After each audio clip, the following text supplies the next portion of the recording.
एक ही जन्म में इंसान क्या मुक्ति पा सकता है?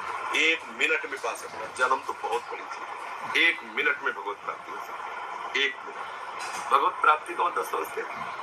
भगवत प्राप्ति का मतलब आज तक सुना? भगवत प्राप्ति किसे कहते हैं? प्रभु को मिलना, प्रभु को पाना, प्रभु को मिलना। खास बात प्रभु से मिलना नहीं है, खास बात है सभी संसार को बोलना है। किसी ने पूछा जीवन मुक्ति का स्वरूप क्या है? पूछा था कहीं जीवन मुक्ति का स्वरूप क्या है? तो इसी में उत्तर छुपा हुआ। का क्या, ये तो हटा दो। जीवन मुक्ति का स्वरूप क्या है?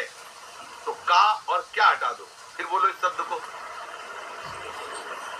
है? का हटा दो और क्या हटा दो। जीवन मुक्ति स्वरूप है।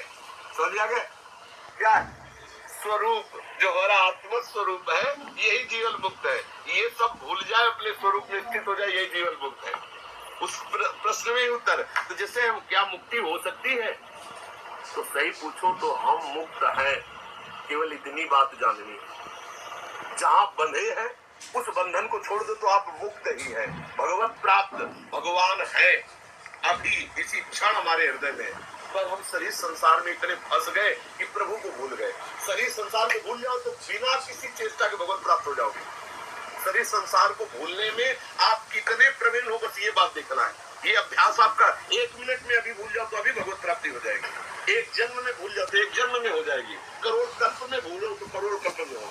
बस खास बात है शरीर संसार का होश खत्म होकर प्रभु में तन्मय हो जाना, श्री कृष्ण में तन्मय हो। अब वो तन्मयता कितने दिनों में करते हो? कितने ऐसे साधक हैं जो तीव्रगामी अत्यंत हृदय में उनके उद्वेग भरा हुआ है, कैसे प्रभु मिले, कैसे उनको अशांति इस बात से कि जगत के भोग अच्छे नहीं लगते एकमात्र, तो उनके लिए भगवत प्राप्ति दुर्लभ थोड़ी। अब अपने लोग क्या सब भोग अच्छे लगते हैं, लगता है यार कहीं कोने में ये बात है कि भगवत प्राप्ति हो जाती तो अच्छा है, कोई करा देता भगवत प्राप्ति तो अच्छा है। भगवत प्राप्ति किसी कराने से नहीं होती, स्वयं से होती। शरीर संसार का राग छूट गया, श्री कृष्ण प्रेम में उन्मत्त हो गई भगवत प्राप्ति। कई बार हमने कहा है कि वर्तमान के समय को भगवत चिंतन में व्यतीत करो, भगवत प्राप्त ही हो। कई बार कहा, बस इस बात को समझना है। हमारा ये सेकंड गया राधा वल्लभ चिंतन करते, ये समय मुक्त हो गया ना, ये सेकंड मुक्त है ना, ये बंधन युक्त तो नहीं। अगर संसार का चिंतन हुआ, भोग का चिंतन हुआ, तो ये सेकंड बंधन वाला हुआ ना। अगर हम प्रति सेकंड राधा वल्लभ श्री हरिवंश चिंतन करें तो मुक्त होते चले जा रहे हैं ना। जितना जितना संसार का चिंतन मुक्त छोड़ के उतना मुक्त है, नहीं मुक्त है। अब हम कुछ विषय में बंधे हुए, हम उनका चिंतन छोड़ के श्री जी से संबंध कर ले, बस वो मुक्त हो गए।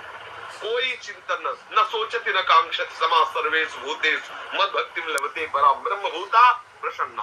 ये है स्थिति। ब्रह्म भूता प्रसन्नात्मा न सोचति न कांक्षति समा सर्वेषु भूतेषु मद भक्तिं लभते पराम। इसी के लिए हम सत्संग करते हैं, इसी के लिए गुरु चरणों का आश्रय लेते हैं कि गुरु कृपा प्रसाद से हमें बात समझ में आ जाए कि भगवत प्राप्ति हमें करनी। वस्तुतः भगवत प्राप्ति ही है, केवल संसार का चिंतन छूट जाए तो अनुभव में आ जाएगा।